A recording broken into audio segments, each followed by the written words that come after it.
Καλησπέρα σας και σας ευχαριστούμε πολύ για την παρουσία σας στην απόψινή εκδήλωσή μας. Η εκδήλωση αυτή είναι η πρώτη από μια νέα σειρά εκδηλώσεων την οποία ξεκινάμε. Έχει τον γενικό τίτλο Βραδιές Διαλόγου και αυτό το οποίο επιδιώκουμε είναι να είναι πραγματικά βραδιές διαλόγου.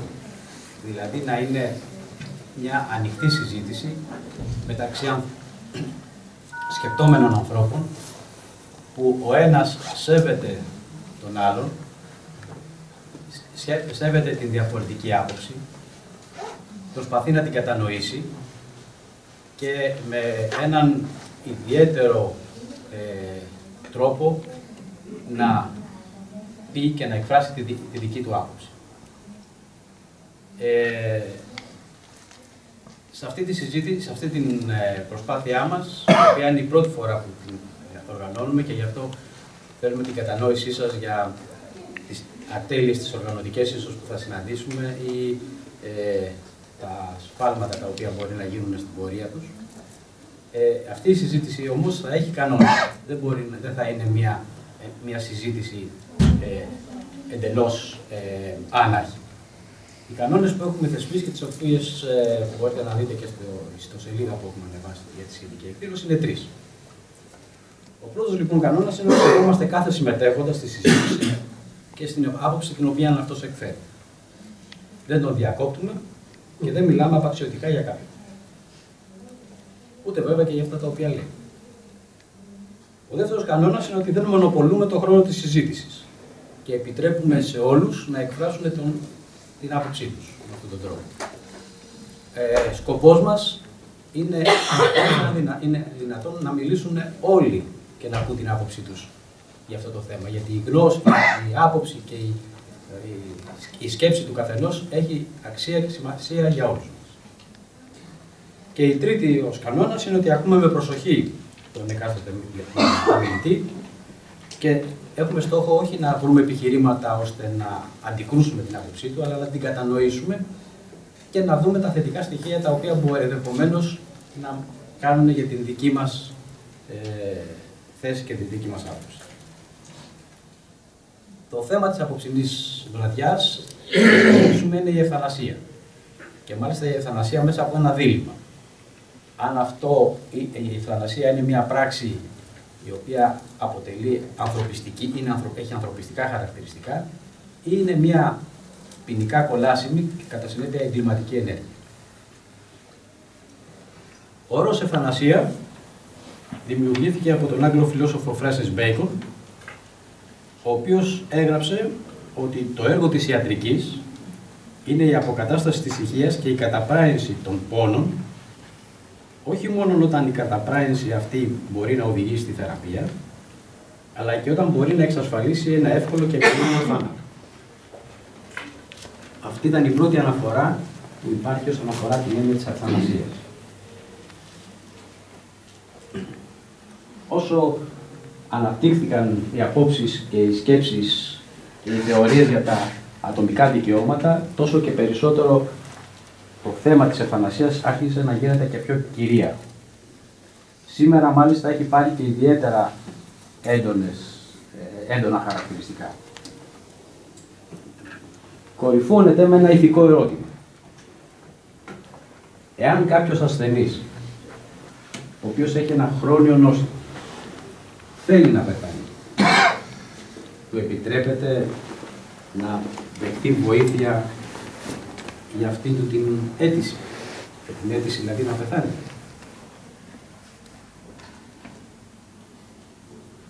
Ένα ακόμα ερώτημα που θα θέσουμε και θα εξετάσουμε στη συνέχεια μαζί με τα άλλα ερωτήματα.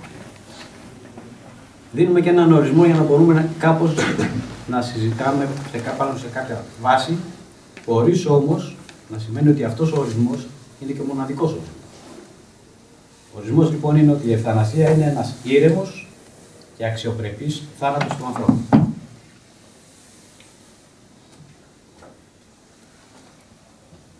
Με τον όρο λοιπόν, όπως είπαμε, ευθανασία, εννοούμε αυτόν τον αξιοπρεπή θάνατο. Έχει όμως και μια άλλη έννοια. Η έννοια της ευθανασίας είναι η έννοια του ενδόξου και του καλού θανάτου.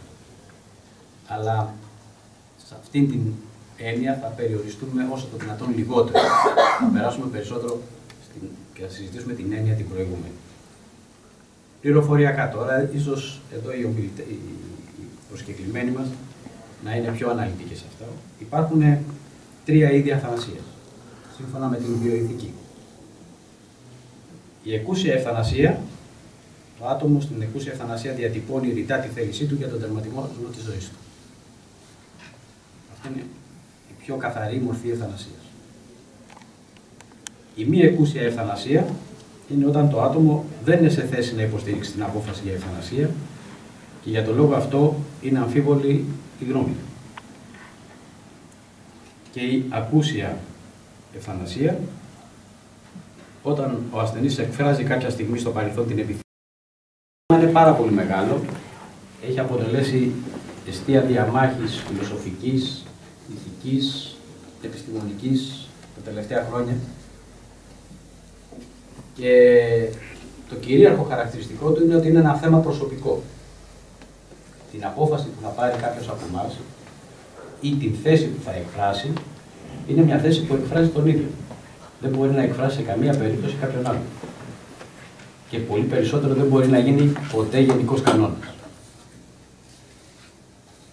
Ελπίζω λοιπόν να έχουμε μια πάρα πολύ και γόνιμη συζήτηση, να ανταλλάξουμε απόψεις και όπως συνήθως λέμε στον ιδεότοπο, όταν θα φύγουμε απόψε, να έχουμε περισσότερα ερωτήματα από αυτά με τα οποία έχουμε έρθει. Υπάρχει κάποιος ο οποίος πρωτού... παράληψή μου. Έχουμε μαζί μας 3 προσκεκλημένους, από τους οποίους θα ζητήσουμε τη δική τους γνώμη, γιατί έχουν ασχοληθεί ίσως με το θέμα περισσότερο από ό,τι έχουμε ασχοληθεί εμείς. Ίσως κάποιος από εσάς, δεν σας ξέρω όλους, μπορεί να έχει ασχοληθεί πολύ περισσότερο από αυτό. Αλλά αυτούς γνωρίζαμε και πιστεύω ότι η βολή τους θα είναι πάρα πολύ καλή. Θα ξεκινήσω αλφαβητικά. Ο πρώτος είναι ο Στάθης Ολιακόπουλος. Λίγα σύντομα για αυτόν. Γεννήθηκε στην Αρκαδία, σπούδασε νομικά στην Αθήνα και άσκησε το επάγγελμα του δικηγόρου για πολλά χρόνια.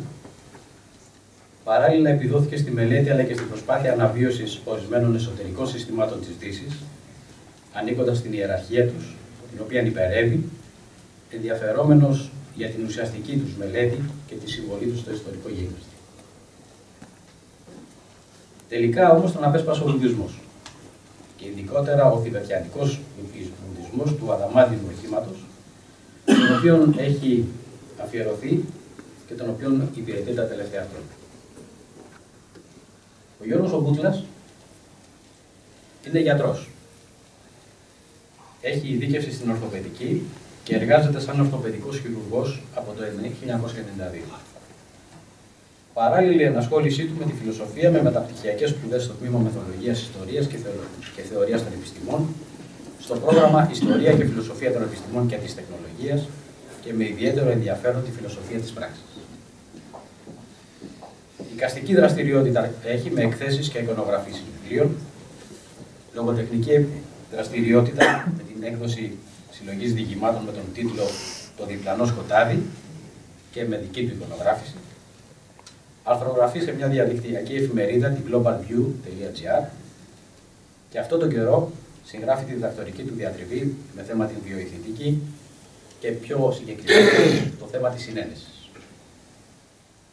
Τρίτος, ο Πέτρος ο Πετρόπουλος, που είναι εδώ δίπλα μου, ο οποίος γεννήθηκε στον πύργο της Ηλίας και μετά από το γυμνάσιο μπήκε στην ιατρική σχολή του Πανεπιστημίου των Αθηνών, που αποφύτησε το κ. Υπηρέτησε στην πολεμική αεροπορία και ειδικεύτηκε στη Γενική Χειρουργική στην Αθήνα, που έλαβε και τον τίτλο της ειδικότητας αυτής.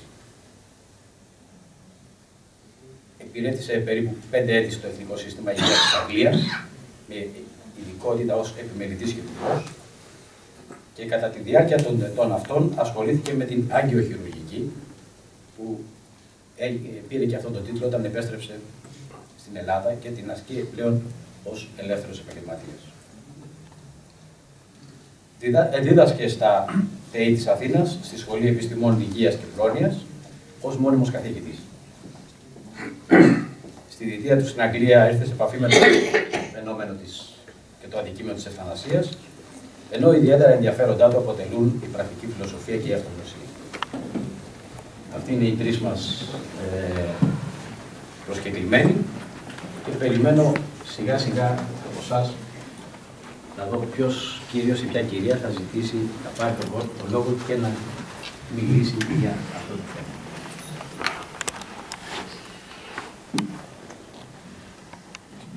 Δεν είναι πιο καλύτερα, με συγχωρείτε, να κάνει εισήγηση, να κάνουν πρώτα οι τρεις κύριοι τις εισηγήσεις τους σε γενικές γραμμές πάνω στην ειδικότητα του καθενός. Ώστε θέλετε αυτό,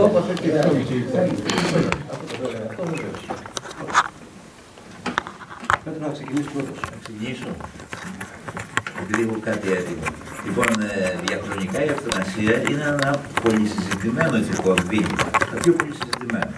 Και ξεκινούν ήδη από την ετυμολογία της λέξης ευθανασία, που σημαίνει καλός άνθρωπος. Στην αρχαιότητα, οι Στοικοί και οι Επικούροι ήσαν ανεκτικοί απέναντι στην εκούσια επιδίωξη του θανάτου, όταν η ζωή γινόταν αφόρητη. Από την άλλη μεριά όμως ο Ιπποκράτης, στον όρκο του ήταν κατηγορηματικός. Ου δώσω δε ουδέ φάρμακο, ουδενή ετηθείς θανάσιμον, ουδέ υφηγήσομεν ξυμβουλήν τίδε. Δεν θα δώσω κάποιο φάρμακο για να σκοτώσω κάποιον, ούτε θα δώσω συμβουλή σε κάποιον άλλον να κάνει αυτό. Γι' αυτό και η αντιλήψη από την ευθανασία μπορεί να έχει μεγάλες διαφορές. Έτσι, σε ατομικό επίπεδο, σε διάφορα έθνη, θρησκείες και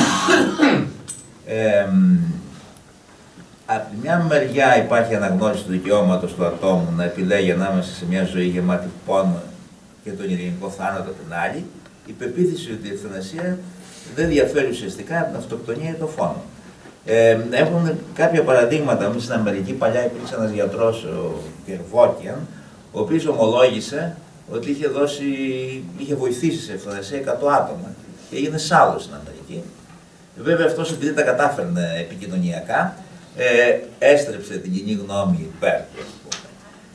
Επίσης, δεν ξέρω αν έχετε δει ένα έργο του Clint Eastwood, $1 Million Lady. Δεν το έχετε δει, είναι ένα καταπληκτικό έργο, συγκλονιστικό έργο, με μια Παλαιστή, ας το πούμε, μποξέρ, η οποία σε έναν αγώνα έπαθε τετραπληγία. Δεν μπορούσε να κινήσει ούτε χέρια, ούτε πόδια, τίποτα. Και βέβαια η ζωή της ήταν μαρτύριο και του ζήτησε να πεθάνει.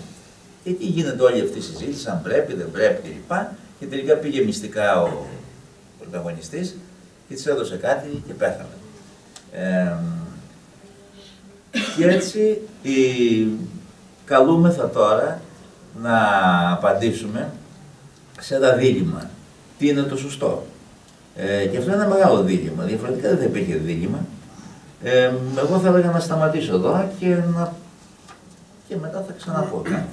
Δεν θα πούμε κάτι. Γιατί είπε και ο Γιώργος από εδώ για την ενεργητική, την παθητική ευθανασία, στην πορεία της συζητήσεως θα τα πούμε.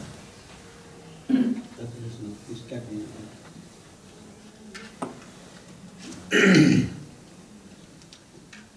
Αγαπημένοι μου, ζούμε σε μια εποχή πολύ συρρυκνωμένη. Η πνευματικότητα έχει σχεδόν εξαφανιστεί μέσα από πάρα πολλούς φόβους. Εμείς λέμε επιγραμματικά ότι φόβος και πνευματικότητα είναι δύο πράγματα εντελώς αντίθετα.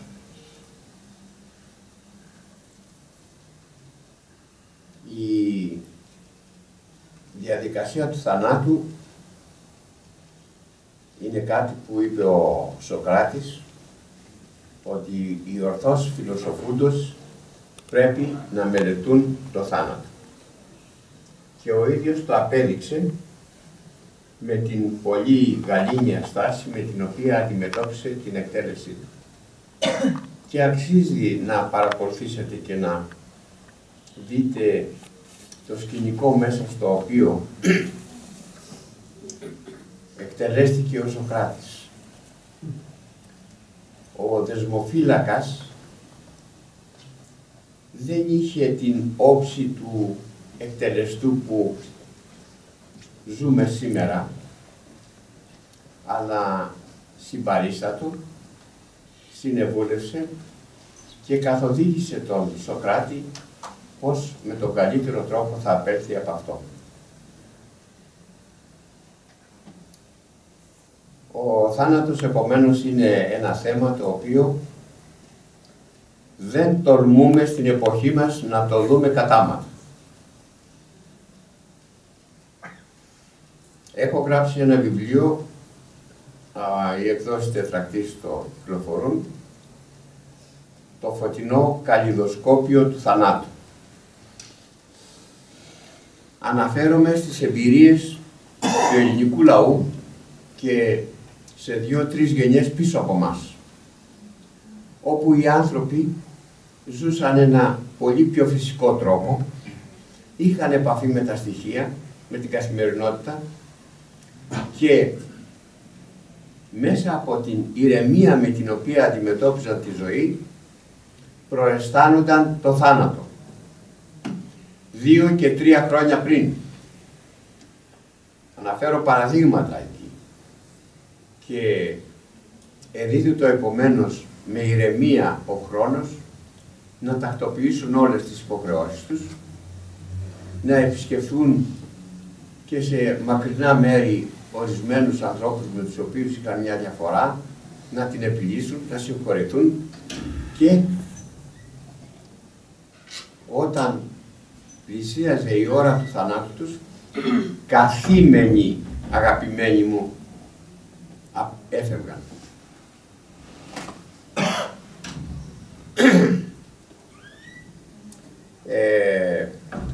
Εάν λάβουμε υπόψη μας ότι από τη φύση μας είμαστε αθάνατοι.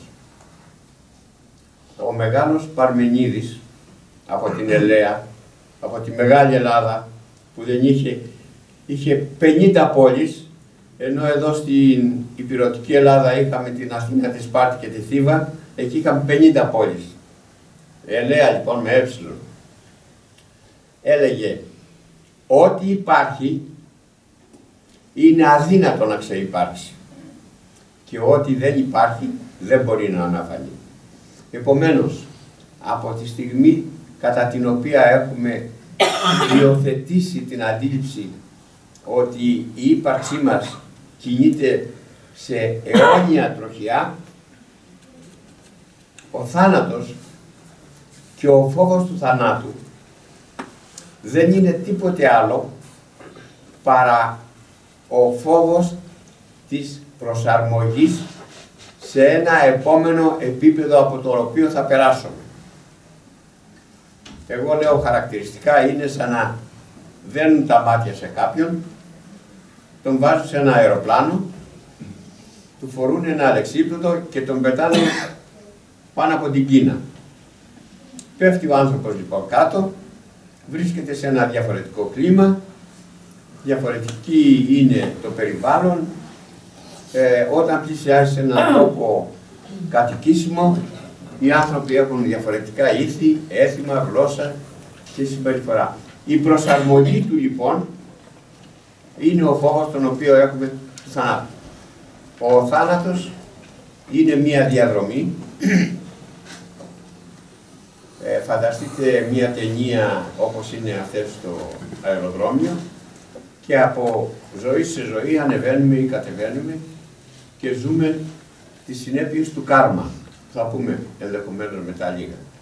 Όταν λοιπόν φτάσουμε στο σημείο να απαλλαγούμε από όλες τις φορτίσεις του κάρμα, ελευθερώνομαστε και κατακτούμε την ελευθερία μας. Αυτά είχα να πω για πρώτη φάση, για να δώσουμε την ευκαιρία να συνεχίσουν και οι υπόλοιποι ομιλητές ή οποιοδήποτε άλλοι ό,τι ήθελαν και θα συνεχίσουν. Να πω και εγώ δύο λόγια. Λοιπόν, ο Ρος Φουκώ λέει ότι το θάνατο δεν πρέπει να τον αντιμετωπίζουμε, μάλλον δεν πρέπει να τον κοιτάμε στα μάτια, όπως δεν πρέπει να κοιτάμε και τον ήλιο στα μάτια. Αυτό είναι μια παλιά ρίση. Φαίνεται ότι εμείς τολμάμε και κοιτάμε πια το θάνατο στα μάτια.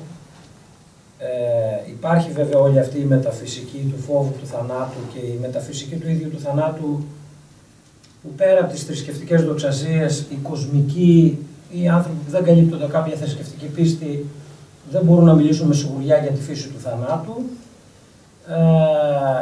Ωστόσο, εγώ πιστεύω ότι αν θέλουμε να περιορίσουμε λίγο το θέμα μας σήμερα και να έχουμε έτσι μια πιο αποτελεσματική συζήτηση, εγώ τουλάχιστον από τη δική μου σκοπιά, έχω σκοπό να θίξω το θέμα της ευθανασίας μέσα σε ένα κοσμικό περιβάλλον, μέσα στα κράτη αυτά τα δυτικού τύπου, τα οποία κινούνται από νομοθεσίες, τα οποία οι κοινωνίες αποφασίζουν πολλές φορές με δημοψηφίσματα για τέτοια θέματα και που οι νόμοι αλλάζουν την αντιμετώπιση τέτοιων θεμάτων σημαντικών, όπως είναι η ευθανασία ή η έκτρωση, που είναι τα δύο μεγάλα θέματα που άπτονται της ζωής και τα οποία ακόμα δεν υπάρχει παγκόσμια συνένεση για να περιοριστούμε πάλι στα δυτικά κοσμικά κράτη ως προς την νομική τους αντιμετώπιση.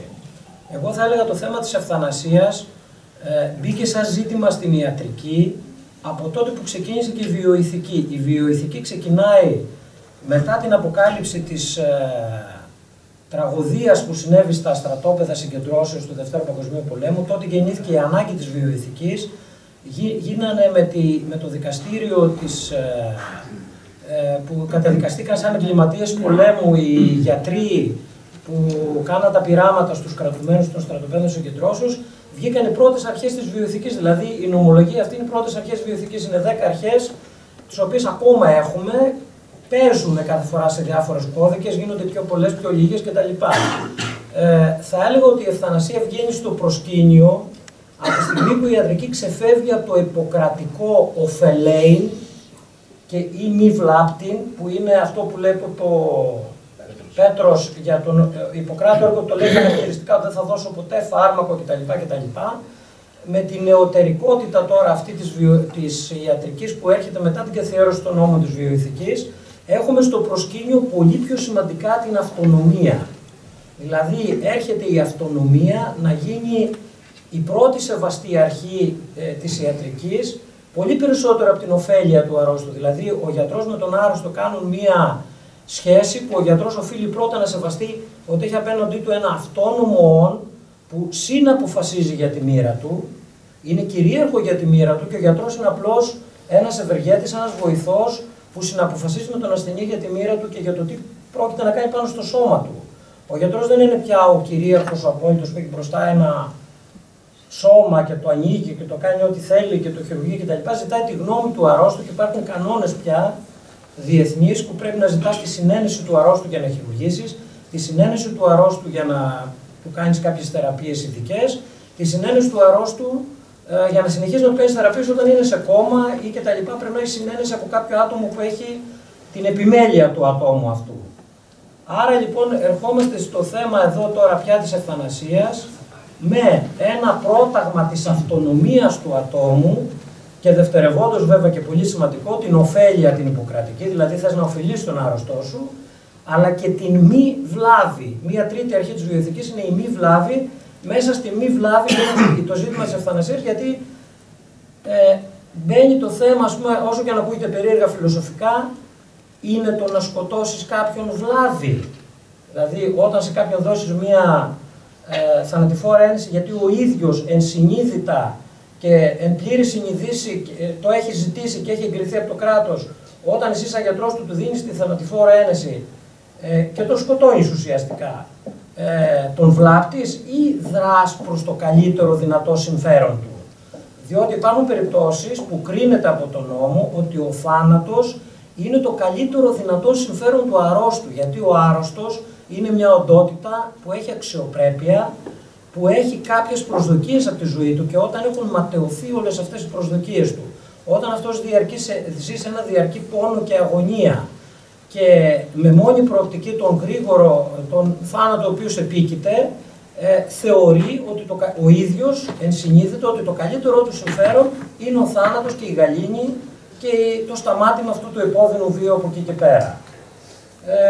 Εγώ νομίζω Τώρα για να πούμε έτσι και λίγο ιστορικά και να κάνουμε λίγο αυτό το θέμα και να τελειώσω και εγώ για να δούμε τι θα πει και ο κόσμος, ότι στην Αμερική που λίγο προηγείται στην ομολογία και όλοι οι άλλοι ακολουθούν είναι γεγονός, δηλαδή η μεγαλύτερη συζήτηση για αυτά τα πράγματα γίνεται στην Αμερική. Δεν γεννάται θέμα ότι έχει δικαίωμα, πια αυτό είναι νομικά καθιερωμένο, έχει δικαίωμα κάποιος να ζητήσει το σταμάτημα της θεραπείας. Έχει δικαίωμα κάποιος, ακόμα που και η θεραπεία έχει κάποιες πιθανότητες να τον κάνει καλά, να πει: εγώ δεν θέλω να κάνω αυτή τη θεραπεία. Διότι δεν θέλω να υποστώ αυτή τη θεραπεία, θέλω να με αφήσετε να πεθάνω. Αν αυτός ο άρρωστος βέβαια δεν είναι καταθλιπτικός ή ψυχοτικός, και αυτό αποτελεί μια ψυχιατρική, ένα σύμπτωμα ψυχιατρικό το οποίο μπορεί να θεραπευτεί και μετά να λέει άλλα, αν είναι λογική και ψύχρεμη απόφασή του, δεν μπορεί κανένας να του επιβάλλει θεραπεία. Εκεί που γίνεται ακόμα συζήτηση και στην οποία μπήκε πολύ και ο Κεβόρκιαν και άλλοι πολλοί γιατροί που δώσαν θανατηφόρες ενέσεις κτλ., είναι αν έχει το δικαίωμα να ζητήσει από τον γιατρό να τον βοηθήσει να πεθάνει, γιατί ο ίδιος μόνος του δεν μπορεί να πεθάνει ή δεν έχει τη δύναμη να πεθάνει. Εκεί γίνεται ακόμα συζήτηση για αυτό το θέμα.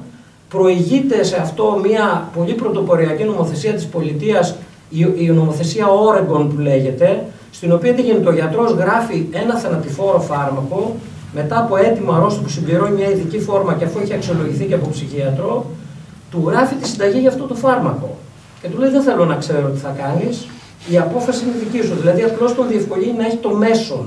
Δεν του δίνει ο ίδιος την έννοια, του το χορηγεί, και έχει διαπιστωθεί από αυτούς το 1/4 αυτών των ασθενών δεν του χρησιμοποιούν ποτέ αυτό το φάρμακο, αλλά ακολουθούν την πορεία της νόσου του με τα παυσίπονα κτλ. Τα 3/4 όμως οδηγούνται σε έναν αξιοπρεπή κατά τη γνώμη τους θάνατος, παίρνοντας αυτό το φάρμακο και τελειώνοντας τη ζωή τους. Πάντως ακόμα δεν είναι νομικά καθιερωμένο, αν και σιγά σιγά δίνεται ένα προβάδισμα στην απόφαση τη θετική υπέρ της αυθανασίας με τέτοιους τρόπους, όχι με ήπιους τρόπους, δηλαδή που ένα νοήμον άτομο αποφασίζει, και θα δούμε τι θα γίνει στο μέλλον, γιατί ακούμε και στις ειδήσεις ότι η τάδε πολιτεία και το τάδε κράτος ψήφισε υπέρ της αυθανασίας κτλ. Ένας κίνδυνος που υπάρχει, και τελειώνω με αυτό, είναι το φαινόμενο της ολισθηρής πλαγιάς που λέμε.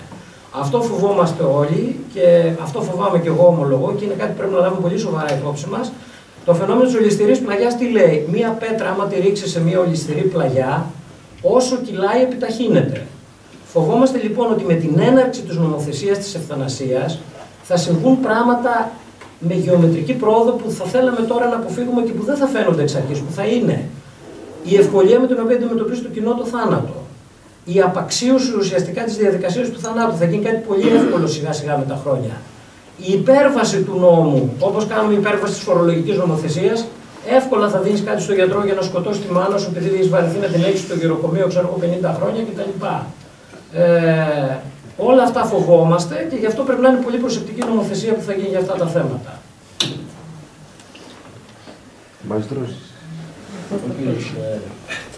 Πολύ ωραία το είπαν οι κύριοι. Το θέμα βέβαια δεν είναι τόσο απλό. Οπωσδήποτε χρήζει αντιμετώπισης από πλευράς νομικής και νομικής εκάστου κράτους ή τουλάχιστον ομοιοκρατών που έχουν ίδιες πεποιθήσεις.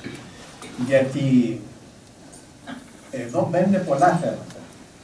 Από απόψεως βεβαίως ιστερολογίας και ηθικής που ανέπτυξε ο προηγούμενος κύριος, βεβαίως υπάρχει, διότι μπορεί με αυτό το θάνατο να υπάρχουν περιουσιακοί λόγοι, να υπάρχουν τούτε, δηλαδή γι' αυτό ο νομοθέτης μέχρι σήμερα δύσκολα αποφασίζει αυτό το πράγμα. Βέβαια υπάρχουν, συζητώντας εγώ με διάφορους φίλους μου νομικούς έγκλητους, είχαν πει το εξής, ότι μόνο εκείνοι που έχουν δυσκινησία και δεν μπορούν από εκεί και πέρα μπορεί να το συζητήσει κανένας, και μάλιστα με τους οικείους του το πρώτον, και να έχει όμως και διάβγει αυτός πνεύματος προς συνένεση. Διότι από εκεί και πέρα μπορεί να αυτοκτονήσει κάποιος, άμα δεν θέλει, έχει βαρεθεί τη ζωή ή πονάει αφόρητα. Επομένως, αυτούς που έχουν ιδιαίτερα κινητικά προβλήματα και δεν μπορούν και μόνοι τους να αποφασίσουν περί αυτοκτονίας, είναι ένα άλλο θέμα. Επομένως, πρέπει να περιοριστεί το θέμα, όχι για γενικότητα, αλλά μόνο για τέτοιες περιπτώσεις. Δηλαδή, που ο ίδιος να μην μπορέσει να κάνει κακό στον εαυτό του. εκεί επισερχόμεθα πάλι σε πολλά νομικά θέματα. Και όπως σας είπα προηγουμένως, έκαστο έθνος και εκάστη φυλή έχει ίδιους κανόνες. Πρέπει αν πάει κάποιος στα παλαιότερα αφρικανικά κράτη που είχαν και την ανθρωποφαγία, για αυτούς ας πούμε δεν υπήρχε θέμα ψόγου, εάν ας πούμε αυτός θα έτρωγε ένα συνάνθρωπό του. Για μας όμως, για άλλες κοινωνίες είναι φρικτόν και ολέθριο. Και εγώ έφερα το απότερο και το ακρότερο λόγο για να το συζητήσουμε. Επομένως, έτσι δεν θέλω να μονοπολίσω τη συζήτηση, με συγχωρείτε, αλλά για να μην πέσουμε και εκτός θέματος, να αναφερθούμε ακριβώς πάνω σε αυτά τα γεγονότα. Νομικής πλευράς, ηθικής πλευράς και, εν πάση περιπτώσει, και ο ίδιος, εφόσον έχει σώα στα σφρένας, πώς μπορεί να αντιμετωπιστεί το θέμα. Ευχαριστώ, με συγχωρείτε. Θα σας δώσω ένα ωραίο άρθρο που είχα διαβάσει στην Καθημερινή το 2008, τότε που ήταν ο Αρχιεπίσκοπος Χριστόδουλος, που είχε επιλέξει να μην κάνουν καμία ενεργητική θεραπεία ο φουέμ. Θα σας το δώσω γιατί το γράφει ένα νομικό. Έχω φέρει μερικά αντίγραφα, αυτά είναι όλα τα που έχω εδώ, μην νομίζετε να τόσα πολλά. Επίσης πρέπει να το πούμε έτσι στο ιατρικό θέμα και στο θέμα της ανία της αρρώστιας, δηλαδή ένας πούμε στο τελικό στάδιο του καρκίνου κλπ. Τι θα μπορούσαμε να κάνουμε, δηλαδή, εάν ο άνθρωπος, ας πούμε, ο ίδιος, έχοντας σώα στα σφρένας, επιλέξει αυτό το της ευθανασίας, μπορούμε να το αρνηθούμε. Εδώ είναι το πρόβλημα προκύπτει όταν αυτός, έχοντας σώα στα σφρένας, επιλέξει την ευθανασία. Και μετά, που έχει φτάσει σε ένα κόμμα, οι άλλοι θα το πάνε στο νοσοκομείο, οι συγγενείς του και οι γιατροί του. Να, ένα ερώτημα να το συζητήσουμε. Έτσι, ευχαριστώ. Έτσι, πολλά. Κάποιος που θα να πάρει το λόγο. Νομίζω, δεν ξέρω αν κάνω λάθος, ότι σε κάποια κράτη, όπως στην Ολλανδία, στην Ελβετία και κάπου, γίνονται συμβόλαια ευθανασίας, ναι ή όχι? Η Ολλανδία είναι μία από τις χώρες και η Ελβετία που επιτρέπεται η ευθανασία. Άρα εκεί υπάρχουν ήδη πλαίσια. Υπάρχουν πλαίσια, τα αποφασίζουν μερικοί γιατροί, αλλά πολλές φορές δεν έχουν την άδεια. Δηλαδή, 1 στα 3 περιστατικά δίνουν την άδεια για ευθανασία. Και βέβαια και οι πολέμοι φέρνουν το παράδειγμα της Ολλανδίας και λένε ότι είναι γραφικό, δεν είναι καλό κλπ. Ας πούμε αυτό το παράδειγμα. Πάντως θέλω να πω ότι υπάρχει νομοθετικό πλαίσιο για αυτό το πράγμα ήδη σε κάποια κράτη. Επίσημα. Ναι, αυτό πρέπει να αναφέρω.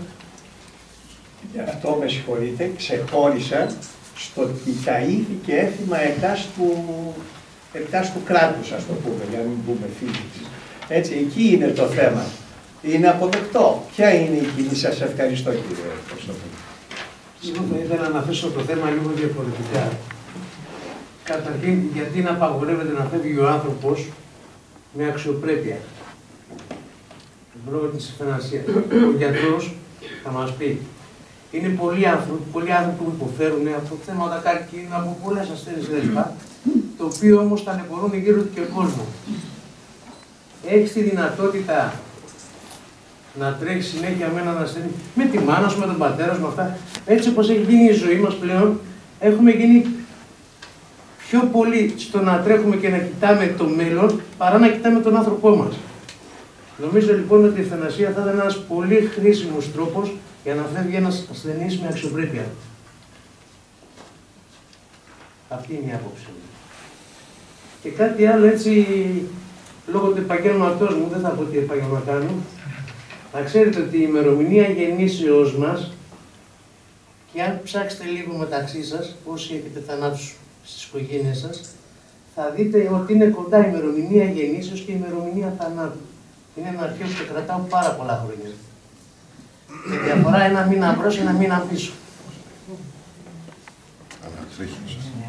Απάφηση και πεθάνει ακριβώς την ημέρα που γίνει. Σας είπα, 1 μήνα μπρος, 1 μήνα πίσω. Ψάξτε λίγο. Κάποιο χέρι βλέπω εκεί πέρα. Εγώ θα ήθελα να θέσω 2 ερωτήματα. Ένα είναι ότι στα ζώα τη δεχόμαστε την ευθανασία και μάλιστα πάμε πάρα πολύ εύκολα εκεί, όταν είναι να υποφέρει το ζώο, εντάξει.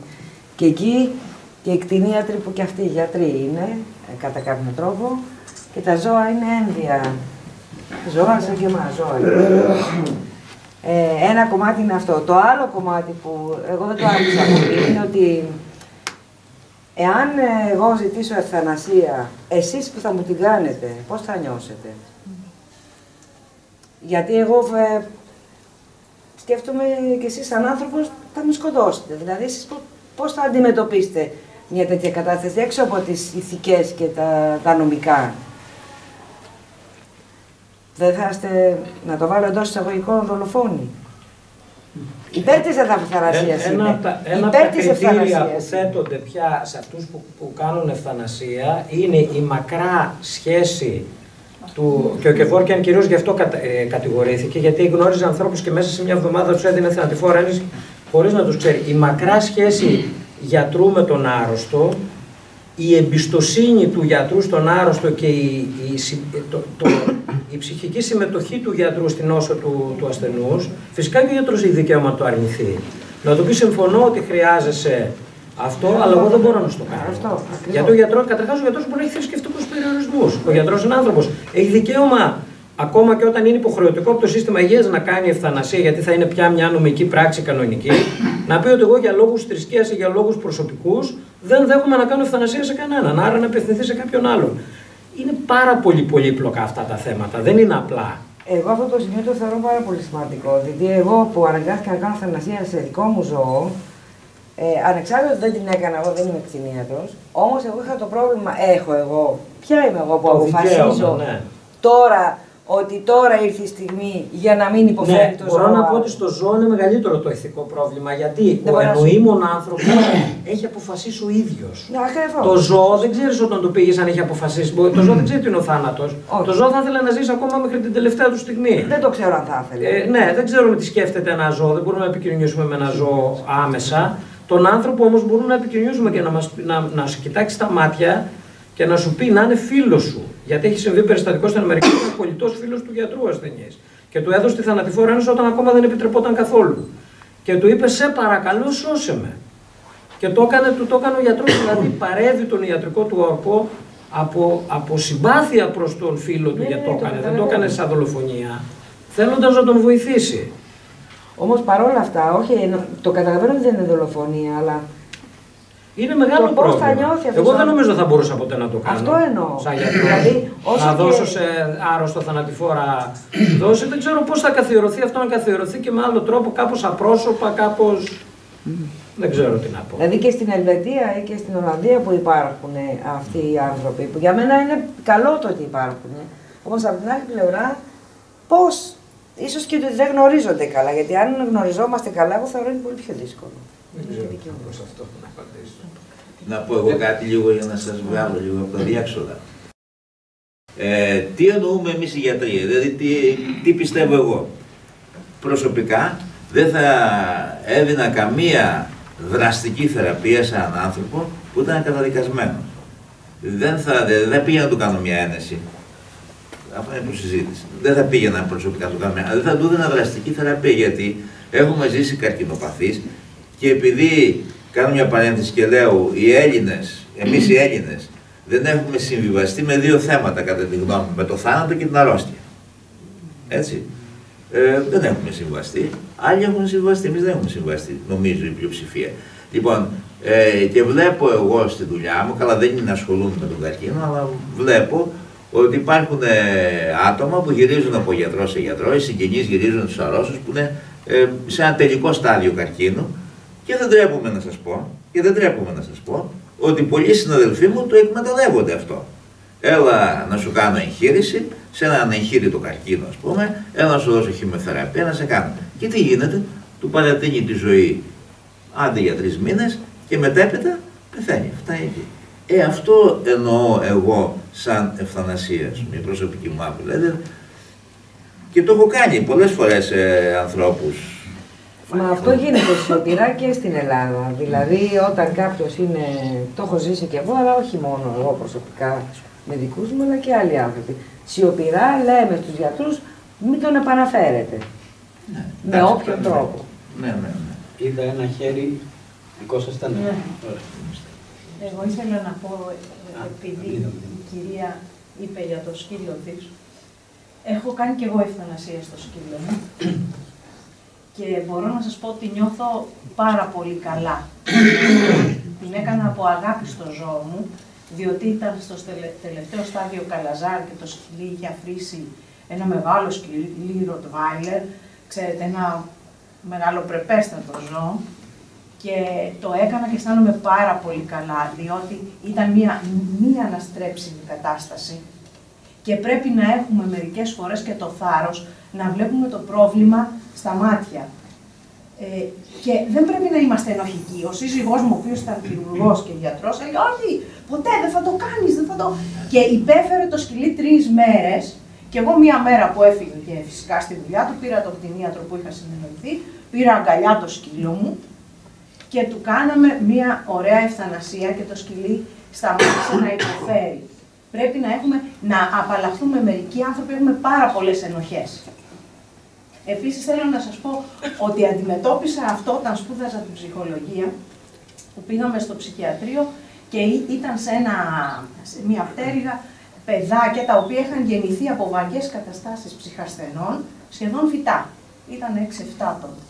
Και επαναστατήσαμε εμείς και λέγαμε τι είναι αυτά τα πράγματα και κρατάτε αυτά τα παιδιά στη ζωή που ούτε καταλαβαίνουν με ορούς. Και λέει ο καθηγητής, ορίστε, πάρτε την ένεση και πηγαίνετε να την κάνετε. Εκεί είδα ότι δεν έχω δικαίωμα να το κάνω ούτε σε έναν άνθρωπο έτσι. Εντάξει, ήμουνα και μικρή και τώρα θα πόλωνα πάλι, αλλά αυτό το έχω αντιμετωπίσει έτσι. Ο Δημόκρης στον Πάπο. Γιατρέ μου, για να παραφράσω τον Βίτσο, η ανθρώπινη ζωή είναι πολύ σπουδαία υπόθεση για να την αφήσουμε στους γιατρούς. Πρώτη μου παρατήρηση. Έτσι. Γιατί αύριο πολύ φοβούμε ότι θα την αφήσουμε στα ασφαλιστικά ταμεία και στις τράπεζες. Έτσι. Διότι οι περισσότεροι σπόνσορες τέτοιων συζητήσεων βιοειθικής που ξαφνικά γίνανε μόδα την ώρα ταυτόχρονα με την πολλή διαφθορά στα ασφαλιστικά ταμεία, το πρόβλημα της ευθανασίας δεν είναι καινούριο, έτσι. Πάντα υπήρχε. Συμβαίνει να το προωθούν στα πλαίσια κάποιου μάρκετινγκ συγκεκριμένα συμφέροντα που έχουν εκδηλώσει την ύπαρξή τους, τα ασφαλιστικά ταμεία και οι τράπεζες. Εδώ στην Αμερική αυτά τα ζητήματα θίγονται σε καθημερινή βάση. Αν δεν έχεις λεφτά, πεθαίνεις. Δηλαδή πώς πέθαναν οι άνθρωποι, οι γιαγιάδες μας και οι προγιαγιάδες μας, πώς πεθαίνανε και οι παππούδες μας. Δεν αντέχαν εκείνοι. Εμείς δεν αντέχαμε. Δεν αντέχουμε να ξεσκατήσουμε τη μάνα μας πια. Πρέπει να τη στείλουμε στο γυροκομείο. Όλα θα είναι αντικείμενο εκμετάλλευσης πια. Η κουβέντα, η λέξη σας είναι σημειολογική. Έχουν να κάνουν όλα αυτά τα ζητήματα με την τοποθέτηση μιας κοινωνίας απέναντι στην αξία του ανθρώπου. Εάν την αξία του ανθρώπου την ορίσουμε ως απόλυτη αξία, εδώ συμπίπτει και η παραδοσιακή χριστιανική άποψη και ο διαφωτισμός, έτσι, τότε θα αρνηθούμε αυτές τις ευθανατικές μεθοδεύσεις ή θα είμαστε πάρα πολύ φιδωλοί και προσεκτικοί σε τέτοια θέματα.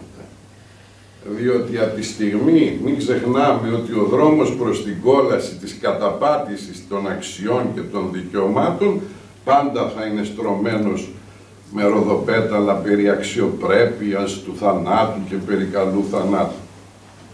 Αυτές λοιπόν οι επιφυλάξεις είναι γνωστές στις κοινωνίες και γι' αυτό δεν νομοθετούν εύκολα τουλάχιστον οι δημοκρατικές και προωθημένες κοινωνίες. Στις κοινωνίες εκείνες όπου ο άνθρωπος έχει μια μειωμένη αξία, και εκεί θα δείτε ότι και επιτρέπεται η θανατική ποινή και γενικά τέτοιες προσβολές νόμιμες της απόλυτης ανθρώπινης αξίας, τότε πράγματι μπαίνουμε σε τέτοιες μεθοδεύσεις. Ευχαριστώ πολύ. Θα ήθελα να ρωτήσω αρχικά μόνο για την περίπτωση στην οποία ο ίδιος ο ασθενής έχει εκφράσει την επιθυμία του να πεθάνει, διότι, όπως είπε και τώρα ο κύριος, υπάρχει μεγάλη περίπτωση κάποιοι ασθενείς οι οποίοι δεν μπορούν οι ίδιοι να εκφράσουν την επιθυμία τους, να πέσουν θύματα, ας πούμε, κάποιου άλλου, ο οποίος θα έχει λόγο να τον σκοτώσει με αυτόν τον άνθρωπο, με την πρόφαση της ευθανασίας και του αξιοπρεπούς θανάτου. Είτε είναι για χρήματα, είτε είναι, ας πούμε, όπως είπε ο πατέρας μου πριν, για ότι είναι η μάνα σου και δεν μπορείς άλλο να φροντίζεις. Πέρα από αυτό. Σε σχέση λοιπόν με έναν ασθενή που ζήτησε το θάνατο, έχω να πω ότι ο ίδιος και η επιθυμία του να πεθάνει δεν μπορεί να βλάψει κάποιον πέρα από αυτόν. Και αφού έχει γίνει μια καλή αξιολόγηση της πνευματικής του κατάστασης και δεν πέφτει και αυτό θύμα της ίδιας της βιοχημίας του δικού του εγκεφάλου, πρέπει να πούμε ότι μόνο καλό μπορεί να πάρει από αυτή την απόφαση, αφού ο ίδιος δεν μπορεί να ζήσει άλλο και δεν θέλει να ζήσει άλλο. Ενώ η απαγόρευση, ας πούμε, τέλος πάντων, ενώ το να μην το επιτρέπεις νομικά, ναι, αυτού του ανθρώπου να επιλέξει πάνω σε αυτό, μπορεί να βλάψει τον ίδιο και να βλάψει τις στιγμές, τις τελευταίες που θα έχει και τον χρόνο τον τελευταίο που θα έχει στη ζωή. Αυτό ήταν. Ότι γι' αυτό πιστεύω ότι με ένα προσεκτικό σχεδιασμό, ώστε να φυλαχτούμε από κάποια εκμετάλλευση αυτής της κατάστασης της ευθανασίας και της ευκολίας της καινούργιας που θα επέλθει στο θάνατο, θα πίστευα ότι ναι, όταν κάποιος εκφράζει την επιθυμία θα πρέπει να έχει την ευκολία να το κάνει. Έτσι λοιπόν.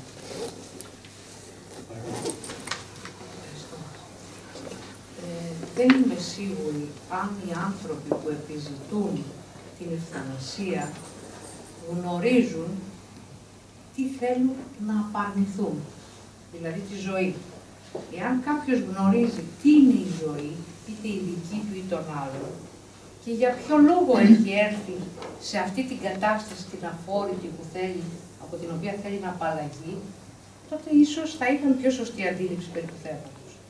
Υπάρχει λοιπόν μια μεγάλη άγνοια που μπορεί να αφορά όχι μόνο τους νέους, αλλά και τους ενήλικες, ακόμα και τους μορφωμένους. Μια άγνοια περί της ζωής και περί του... δηλαδή, αν κάποιος δεν αντέχει το τέλος της ζωής του, γιατί πρέπει τόσο πολύ να τον βοηθήσουμε? Το πριν της ζωής του ήταν τόσο ρόδινο και δεν αντέχει. Αν κάποιος είχε κάποια τραγικά διαστήματα στη ζωή του, έβαλε κάποιον να τον απαλλάξει από αυτά, δεν θα ήταν αυτό. Επομένως, γιατί τόσο ενδιαφέρον να βοηθήσουμε τον άνθρωπο να απαλλαγεί από αυτό το δώρο της ζωής? Ποιος έχει συμφέρον από αυτό? Επειδή άπτεται πολύ το θέμα νομικών λεπτομεριών. Αυτό το θέμα, να έχετε υπόψη σας, δεν έχει κινηθεί ούτε από τους γιατρούς ούτε από τις εταιρείες. Έχει κινηθεί από χιλιάδες, μην πω εκατοντάδες χιλιάδες αρρώστων που έχουν ξοδέψει περιουσίες οι ίδιοι σε νομικούς ζητώντας να πεθάνουν. Αυτό το πρόβλημα αντιμετωπίζουμε τώρα. Δεν αντιμετωπίζουμε ένα αίτημα της ιατρικής να σκοτώνει κόσμο. Αντιμετωπίζουμε ένα αίτημα ανθρώπων σε ικτρή κατάσταση, οι οποίοι επιθυμούν διακαώς να πεθάνουν. Και άρα, ναι μεν δεν ξέρουν, όπως λέτε, το θέμα της ζωής, αλλά φοβάμαι ότι και εσείς και εγώ δεν ξέρουμε το μαρτύριό τους. Ο ξένος πόνος είναι πολύ εύκολο να τον κλείνεις ένα κουτάκι και να λες, να τον ανεχθεί. Πρέπει τόσο πολύ, είναι ανάγκη τόσο πολύ να τον βοηθήσουμε. Ας αφήσουμε την ίδια. Εγώ για μένα είναι από ανθρωπιά αυτό να τον αφήσω. Να κάποιον που συζητάει βοήθεια σου λέει, εγώ είμαι γιατρός και μου λέει ο άλλος πονάω. Εγώ συμπάσχω, θέλω να του δώσω ένα παυσίπονο, να μην πονάει. Ωραία, αν σας ζητήσει ο ασθενής την εξής χάρη, ότι αν σκοτώσετε τη γυναίκα μου, εγώ θα γίνω καλά. Εσείς θα πάτε να σκοτώσετε τη γυναίκα μου. Είναι πολύ συνάφη. Μα γι' αυτό το λέμε, ότι λέμε ο ίδιος για τον εαυτό του απόλυτα νοήμων. Για τον εαυτό του. Άμα ο άνθρωπος έχει άγνοια για τον εαυτό του, τι θέλει να απαρνηθεί. και σας ζητήσει, όχι εσάς προσωπικά, αλλά ζητήσει βοήθεια από την ιατρική να τον απαλλάξει από τη γυναίκα και θα γίνει αμέσως κάτω. Τι σημαίνει αυτό? Έχει δικαίωμα ο ασθενής να επιλέγει με ποιο τρόπο θα γίνει καλά? Είναι σκεπτικό αυτό, γι' αυτό το συζητάμε το θέμα, γιατί είναι πολύ πολύπλοκο. Και δηλώνω κάθετα αντίθετη προς την ευθανασία. Αυτό το ζήκαμε, γιατί αυτό που είπε ακριβώς η κυρία το είχε θέσει στην αρχή της συζήτησης ο Στάθης. Θεωρώντας, έμεσα βέβαια το είπε, ότι η ζωή είναι μια εκπαίδευση όπου δίνας. Θέλω να πω ότι εξετάζομαι εντελώς εξωτερικά τις συνθήκες τις οποίες ζει κάποιος. Είμαστε σε θέση να γνωρίζουμε τις εσωτερικές εμπειρίες που ζει κάποιος που εμείς θεωρούμε ότι βρίσκεται σε κόμμα ή σε αφασία ή σε μια άλλη συνθήκη. Όχι. Πώς μπορούμε να διεισδύσουμε και να εκτιμήσουμε την αξία που έχει για τον κάθε ένα από εμάς αυτή η εμπειρία την οποία ζει? Όπως είπα και προηγουμένως, η συρρίκνωση, η πνευματική την οποία έχουμε, μας οδηγεί να βλέπουμε το θάνατο εντελώς μεμονωμένα και τελεστικά. Υπήρχαν κοινωνίες, υπήρχαν εποχές, υπήρχαν άνθρωποι οι οποίοι πίστευαν στην επαναγέννηση. Ο Πυθαγόρας είχε ζήσει 7 από τις προηγούμενες ζωές του και η αμέσως προηγούμενη ζωή του ήταν ενός άσημου ψαρά από τη Δήλο, που σημαίνει ότι οι επαναγεννήσεις δεν είναι ανωδικές, αλλά είναι διακειμενόμενες. Ο Εμπεδοκλής, επί του ιδίου θέματος, μεγάλα αναστήματα, έλεγαν γεννήθηκα σαν άντρας και σαν γυναίκα και σαν θάμνος και σαν μπούτσουρο και σαν πουλί πετάμενο και σαν ψάρι που πετάει έξω από το νερό. Η ύπαρξή μας κινείται εδώ στο διοικό επίπεδο σε πάρα πολλά δεδομένα. Είναι αμαρτία να συρρικνώνουμε την ύπαρξή μας. Υπήρχαν παραδόσεις και είναι πολύ μακρά η διεξαγωγή να σας πω ότι από το 1250 π.Χ. εδώ στην Ελλάδα δημιουργήθηκε ο νόμος του κάρμα, που νομίζουμε ότι είναι ανατολικός. Όταν είχαν κατέβει κάτω εδώ οι Δωριείς, εκείνη την εποχή ήταν άνθρωποι του Σκηνιού και του Παλουκιού. Ο Πέλοπας στην Ηλία έκανε ό,τι ήθελε. Υπήρχε ένας άλλος βασιλιάς στη Θήβα, έκανε και αυτός ό,τι ήθελε. Ο Πέλοπας λοιπόν δίνει στο βασιλιά της Θήβας το γιο του να του μάθει την τέχνη της αρματοδρομίας. Και εκείνος εκμεταλλεύτηκε το γεγονός, τον βίασε, τον απήγαγε, τον πήγε στη Θήβα και ο νεαρός αυτοκτόνησε. Τότε λοιπόν ο Πέλοπας, αγανακτισμένος, τον καταράστηκε. Και ο βασιλιάς της Θήβας πήγε στο μαριό των αδελφών και του είπανε πρόσεχε, αυτό που έκανες είναι πάρα πολύ μεγάλο, θα το πληρώσεις εσύ και τα παιδιά σου. Γι' αυτό το μόνο που σου λέμε είναι μην κάνεις παιδί. Έκανε τον ειδίποδα, είναι γνωστή όλη η ιστορία και αυτός ο κύκλος από τότε επιβεβαιώνει ότι ζούμε σε κάθε ζωή μας τις συνέπειες του κάρμα μας, των προηγούμενων πράξεών μας. Δεν μπορούμε αυτές να τις αποφύγουμε, παιδιά. Αφού εμείς τις φτιάξαμε και εμείς βρισκόμαστε σε μια ανάλογη συνθήκη, εάν απαρνηθούμε τη συνέπεια των πράξεών μας, επιβαρύνουμε την ίδια μας την κατάσταση και θα ζήσουμε χειρότερα στην επόμενη. Είτε λέγεται αυτό ευθανασία, είτε λέγεται αυτοκτονία, είτε λέγεται οτιδήποτε άλλο. Με την έννοια αυτή λοιπόν πρέπει να ανοίξουν οι ορίζοντές μας. Να δούμε τι σημαίνει κάρμα, να δούμε τι σημαίνει επαναγέννηση, να δούμε σε ποιες συνθήκες βρισκόμαστε μέσα σε αυτό το επίπεδο και μονίμως να έχουμε υπόψη ότι η ύπαρξή μας είναι αθάνατη. Και όταν περάσουμε από όλες αυτές